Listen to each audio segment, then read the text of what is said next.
Just want to say thank you for letting me come. I am here on behalf of Megan Stewart. I got married Reed, and who's our BVIP, Bow Valley Immigration Partnership Coordinator. Where do I fit in? I'm the current Bow Valley Immigration Partner Council Chair. And how do I fit in? Well, we started our LIP in 2014 of February. And before that, we had 5 years of informal talks, of informal collaboration, a few community partners, myself included. We saw our town and our valley changing with the influx of temporary foreign workers, literally trudging through the immigration process. And so we partnered with Calgary Catholic Settlement Services and Immigration Services, and saw still more needed to come, needed to be done in our valley. And then the LIP came along, bringing many more partners to the table. And for me to be here, I want to tell you the role of community collaboration cannot be stressed enough. I enjoy BVIP because it allows us to get the right people to the right table. And we want to talk today about results-based accountability, as it's a big part of our success. And it's because our goals we want to make as tangibles and not intangibles. Many see Banff as this. You can go to a parade. This is how most people see Banff, but on paper, Banff looks more like this. Push the button. There we go. We're a community of immigration. You can take these however you want. These are for the general public that we released in our report to just generate interest.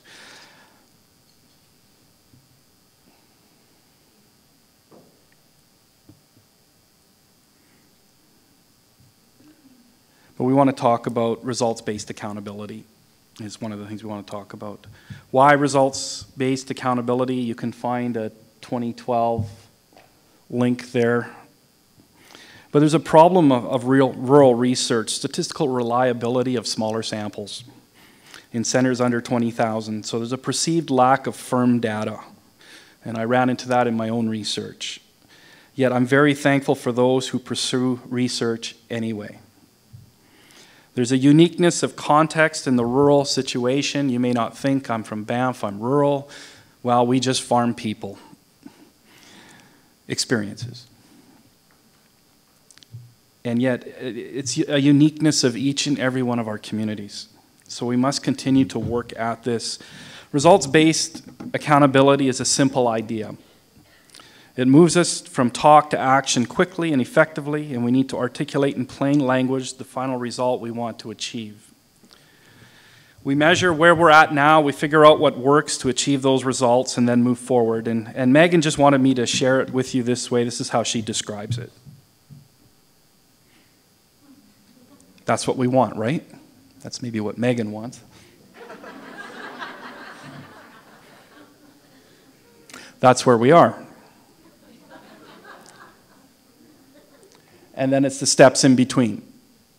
This is results-based accountability for those that need that visual reminder. This is the alternative to trying something that seems like it might work and hoping for the best.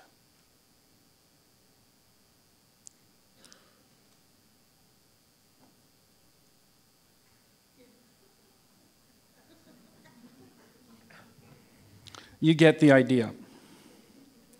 As organizations, results-based accountability says that to have a good plan and to know we're being effective, we need to be accountable to two groups. The total population of our community, the end users, and the customers, our clients we serve. So we need to track both the population measures and performance measures. So our customers, they're the employers, settlement workers, healthcare providers, educators, ethnocultural groups, etc. But in the end, it's also the total community. We serve and engage these organizations as a means to an end. The ultimate results we want to see are the people with jobs, settlement service clients, prospective or actual, community members who need healthcare, students, ethnocultural group members, etc. It's got to be the whole community. So we really need to focus on measures of population as well as well-being to get started in our planning process, to know that we're making a difference. For us, a distinction between population and accountability and performance accountability is not that important in the long term. It's really a lot of the same thing. Back in 2014, when we were just getting started, we made an attempt to get a baseline measure. We did the characteristics, 17 characteristics of a welcoming community. We did our best to translate the descriptions, the outcomes, and quantifiable results. We added 1 or 2 measures of our own and set out to try and gather data for each.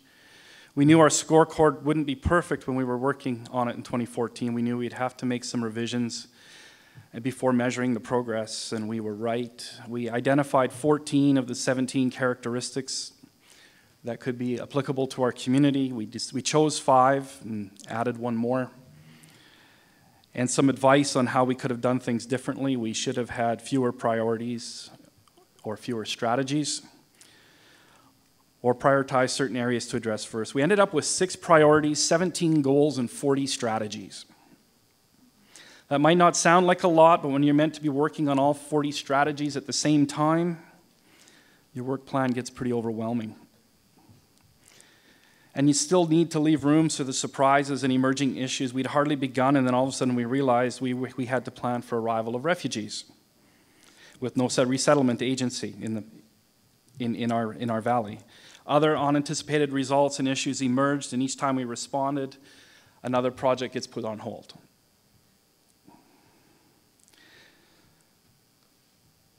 So you can see the full report here on our website. But our 6 priorities we felt we could make the biggest impact was organizational strength. Keeping the organization going is a strategy. And I've heard that from the table I was at. How do we keep things going? Making it sustainable in all that we do. Big one we picked was education, language learning. We felt we've got some really good success there. Employment, social integration, civic and political participation, and the one we added was housing. Housing affordability and availability is a very serious issue in our community. We have 0% vacancy, 0% on the market, and it's affecting the immigrants' ability to settle, but there's no clear evidence that the immigrants are being affected any more than the regular population. In fact, some ways immigrants seem to be faring better because they seem to be higher on the radar.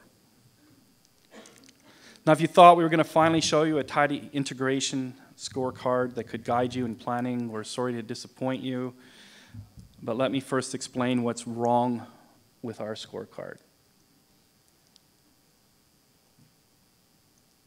There's too many indicators. We don't know, or we might not know, but we don't indicate which indicators are most important. And this might be tough to solve as it requires some expertise and integration that we don't necessarily have yet. And so there's too many indicators, and how do we filter out some of the noise? Some of our indicators are imprecise. As you'll see, most of our indicators are qualitative and not too many quantitative. So we need to be more precise. Some of our indicators are misleading or missing data. They're useful for a variety of reasons. For example, the police might be a good source to go to about how immigrants see the police, but they're probably not the best source. There's missing data that we were looking at. Work injury rate was one of the ones we took right out of 17 characteristics and realized we had no tool in which to measure WCB. So we were never able to find a good source. You might think to find good information on secondary school graduation rates. Might sound simple. How do we know how many immigrants are actually graduating high school? Well, in our community, that was a really tough one to figure out, and many asked to the school board. And so finally, we compromised and said, well, how many are coded as ELLs in graduating? And so we could finally find some numbers. There's different indicators than yours because each community is unique. And it would be nice to compare ourselves to a similar community, but I don't know if we have a similar community to compare ourselves to. And that makes it harder. So here it is in its entirety. There's our scorecard. As you can see, we didn't have the biggest design budget. But it does have its strengths, and we want to get to this quickly. Strengths. It served as a quick reference guide. It helped us design a better survey. It tells us what to measure and helps us track it over time. But coming back to the problems, the solutions, I think, is let's start a conversation. And that's why I'm so glad for this opportunity for all of us to be together. We need to talk. Megan wants this conversation to continue here. Megan's got a slide up here with her information. Get a hold of her. I'm the chair. She's the worker. Ask for help. That's what we're here for. This is why I came. Megan couldn't make it, but she said, Kevin, you got to go. Ask for help. Help, please. Let's share data sources, and I'm so glad for that last reference, and I'm sure we want you to share so much more. So let's try it out. Here's Megan's contact. Some final thoughts that I want to share is more as the chair.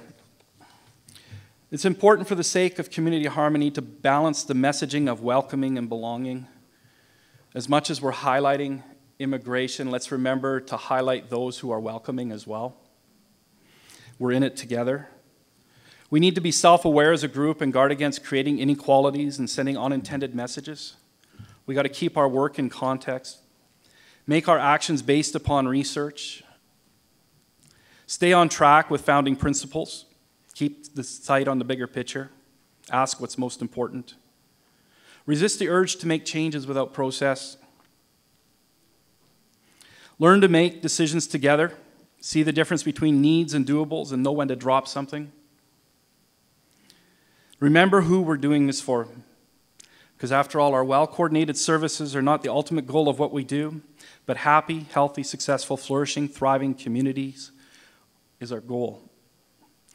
So this is the pitch, and I do this for Christian from Postal Code P, because I don't know how many moose I've met in Postal Code P, but here you go.